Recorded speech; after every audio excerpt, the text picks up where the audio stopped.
Thanks be to God? Really? For a passage like that? On the first Sunday after Christmas?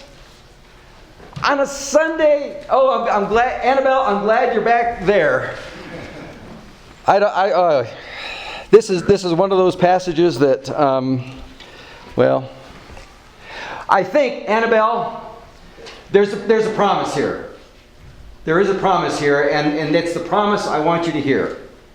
And it's a promise I want Mom and Dad to remember to tell her. Because every year, on the 29th of December, you're going to take the candle that was in this box, and you're going to take it out, and you're going to light it, and you're going to put it in whatever her favorite cake is.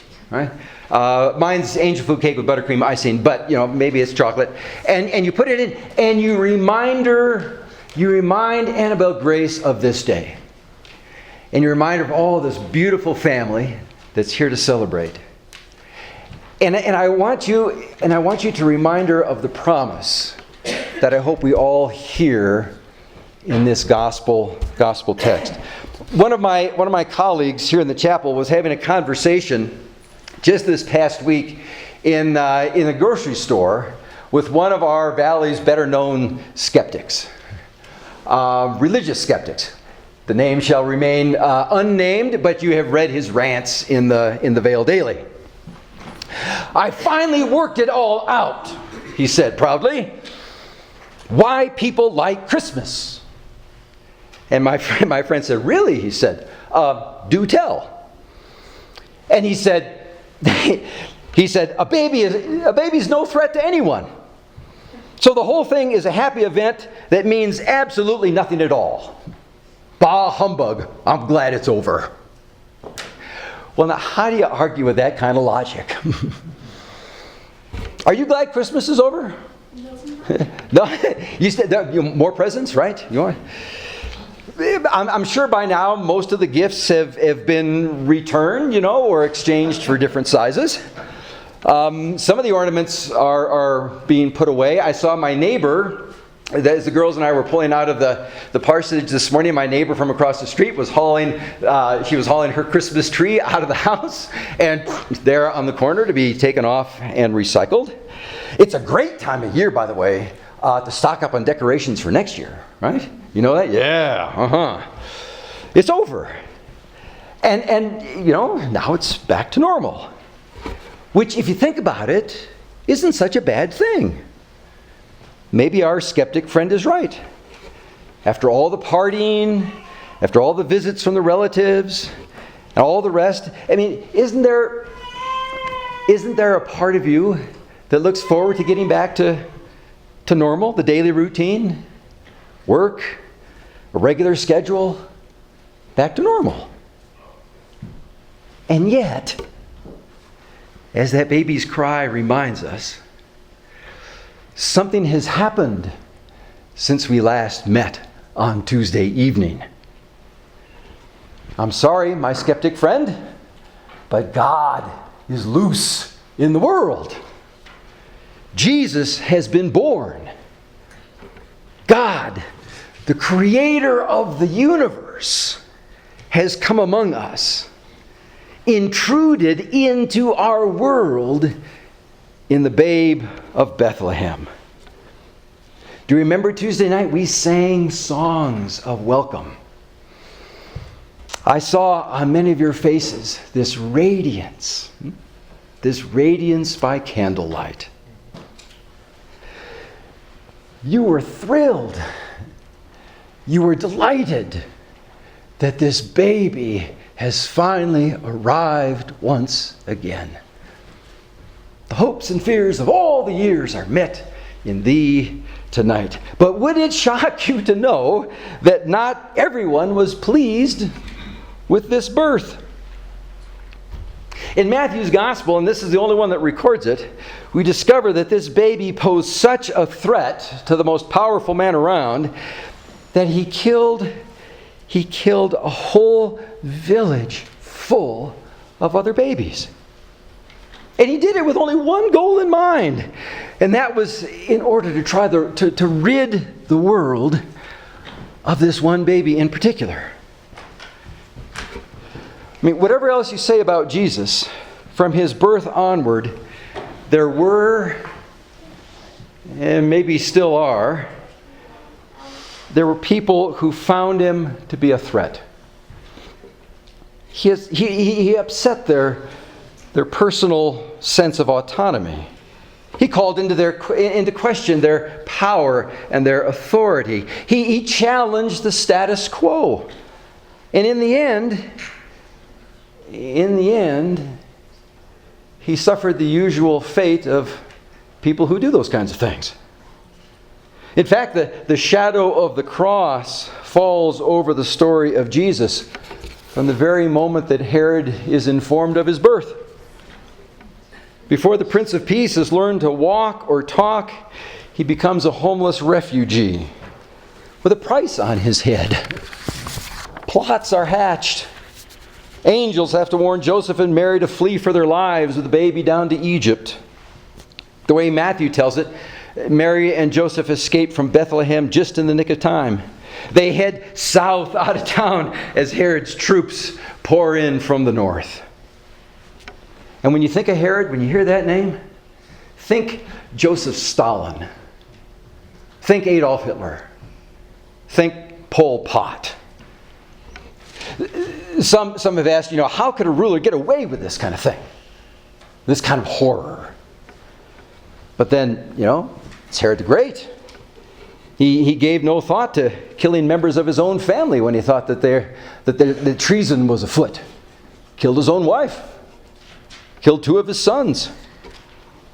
When he lay dying, Herod actually gave orders that the leading citizens of the town of Jericho, that they all be slaughtered, so that when Herod died, there would be weeping and wailing.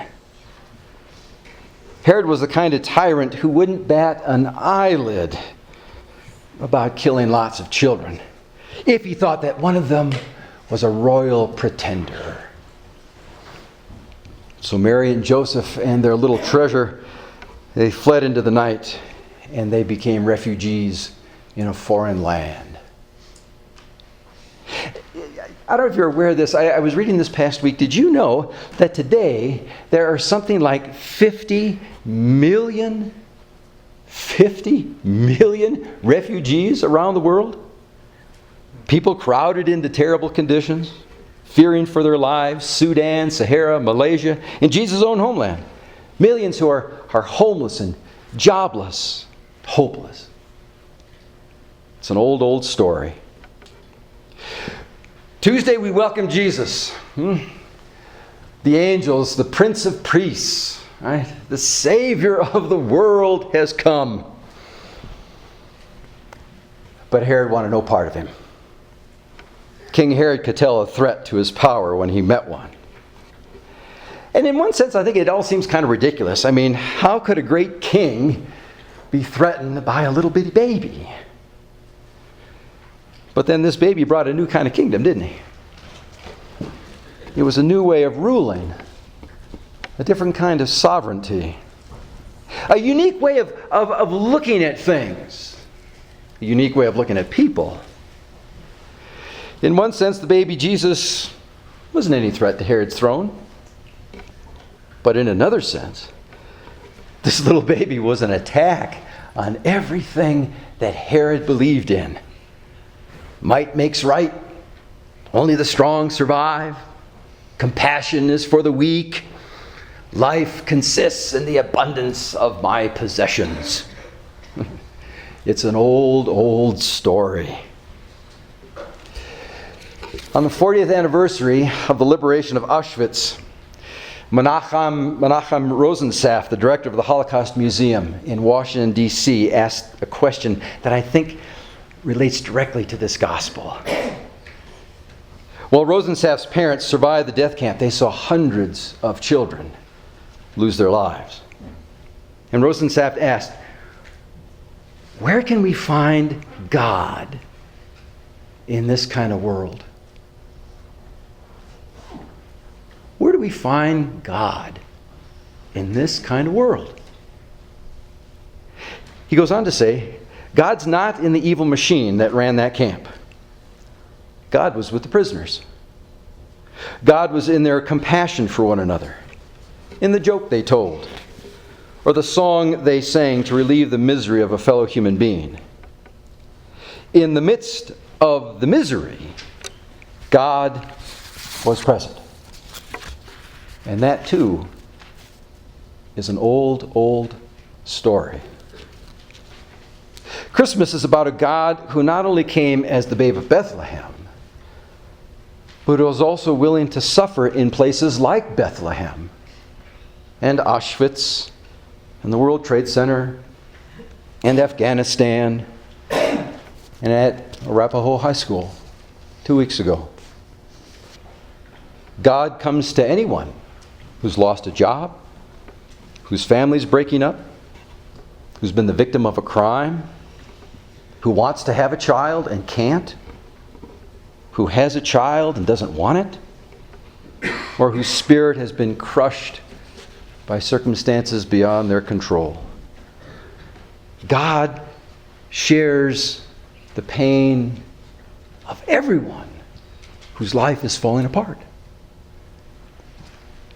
The part of the Christmas story that we're used to leaving out, the part that you will never see on a Christmas card, thanks be to God, is also an important part to remember. It's the shadow that falls over Christmas, the hard part that explains why this child is so important to us. And it's why our skeptic friend is so wrong. He's missed the point. When we remember the birth of Jesus, we need to remember the whole story. God's willing to step in to the worst places and the most painful circumstances to share the suffering, to care for us in the midst of tragedy.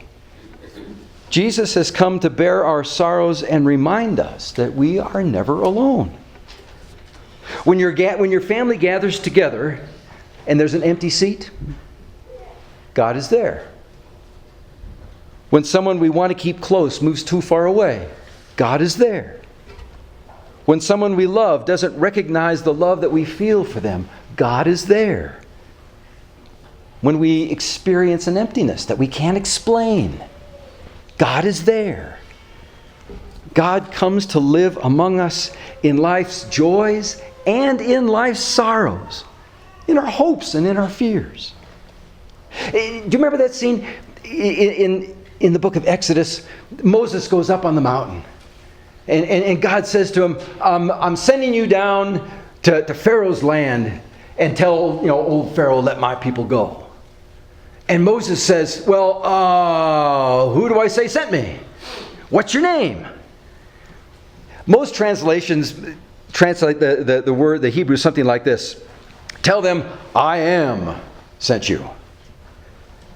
But I think a more accurate translation that gets at the heart of the Hebrew, and Jonathan, you can correct me on this, it gets to the heart of the Hebrew and God's intention is this. Tell them, Yahweh, I shall be there. Tell them, I shall be there. In the midst of your life, whatever the circumstances, brokenness, misery, joy, hilarity, God says, I'll be there. And it's not a passive kind of presence, as if God is just standing by, kind of observing, watching what's going on.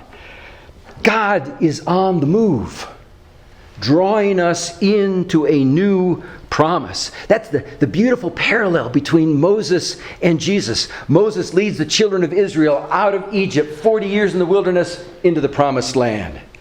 Jesus, after the threat of Herod has passed, also comes out of Egypt, spends 40 days in the wilderness, and leads his people into a promised future.